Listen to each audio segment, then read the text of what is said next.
बाद पश्चिम बंगाल की मुख्यमंत्री ममता बनर्जी की, जिन्होंने कोलकाता में इमामों से मुलाकात की है।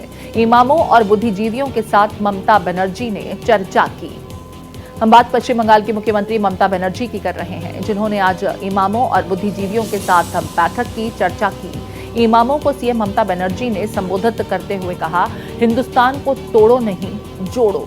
वक्फ कानून के नाम पर हिंसा हुई, दंगे की सुनियोजित साजिश की गई। ममता बनर्जी की महत्वपूर्ण बातें, अहम बातें हम आपको बता रहे हैं। मुर्शिदाबाद में दंगे की साजिश रची गई, घुसपैठियों को क्यों आने दिया गया, ये तमाम सवाल ममता बनर्जी बोलती नजर आई, रखती नजर आई।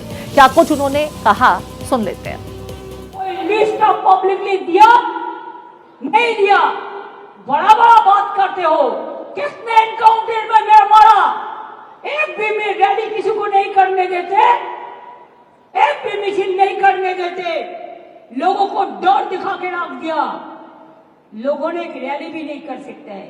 अरे बांग्लाয় तो फ्रीडम আছে, সিপিএম র‍্যালি করে, সিপিআই করে, আলট্রালেফরাও কখনো কখনো করে, এসইউসিও করে, কংগ্রেসও করে, আর বিজেপি তো পারমিশনের প্রয়োজন নেই।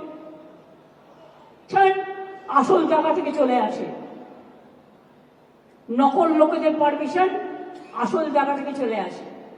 আমি কি বলছি বুঝতে পারছি, ইশারাই কাফি। সুতরাং আপনাদের আমি এটাই বলবো, যদি আপনারা আমাকে ভালো দেখতে চান, it is my personal appeal.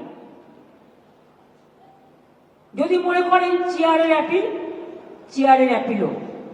Please আপনারা শান্ত থাকুন, বিজেপির প্ররোচনায় পা দেবেন না।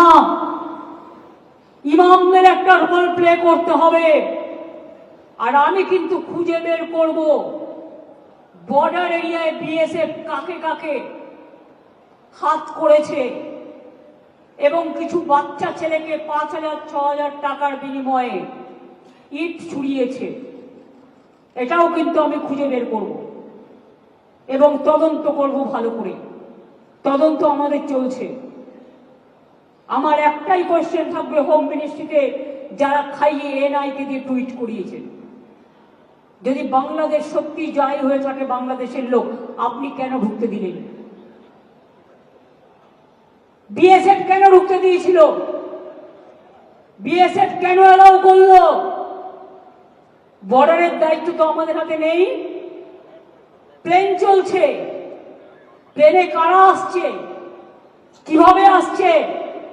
আগে আমাদের পুলিশ থাকতো এয়ারপোর্টে, আমরা একটা রিপোর্ট পেতাম, এখন সেটাও উঠিয়ে দিয়েছেন, কোনো রিপোর্ট আমরা পাই না। ট্রেন চলছে, ট্রেনে লোক আসছে, আমাদের কাছে কোনো রিপোর্ট আপনারা শেয়ার করেন না। আপনারা কি মনে করেন আপনারা লুকিয়ে লুকিয়ে ছুপা রুস্তম খেলা খেলবেন আর पर्दा के पीछा में क्या है हम नहीं समझ सकते हैं, हम समझ सकते हैं इसको। এবং এই জন্য আগামী একটা বছর আপনাদের ধৈর্য ধরতে হবে,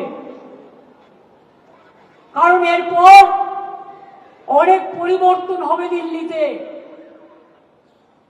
সেদিনটার জন্য অপেক্ষা করব।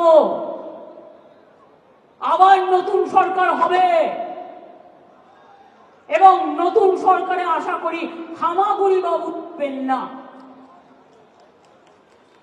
দরকার হলে যেদিন বিজেপি ক্ষমতা থেকে যাবে, যে আইনগুলো অ্যান্টি পিপুল করেছে, সেই আইনে আবার কনস্টিটিউশন অ্যামেন্ডমেন্ট করে আইনগুলোকে বদলাতে হবে।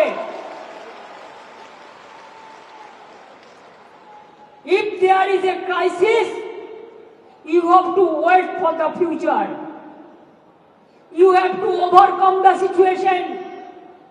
And if there is a crisis, be cool and peaceful. আর আপনাদের বলবো, বাংলায় আন্দোলন করে লাভ নেই, আন্দোলনটা দিল্লিতে গিয়ে করুন। দিল্লিতে প্রধানমন্ত্রীর কাছে টাইম চান, দিল্লিতে রাষ্ট্রপতির কাছে টাইম চান। আপনারা সংগঠন থেকে অ্যাপয়েন্টমেন্ট করুন।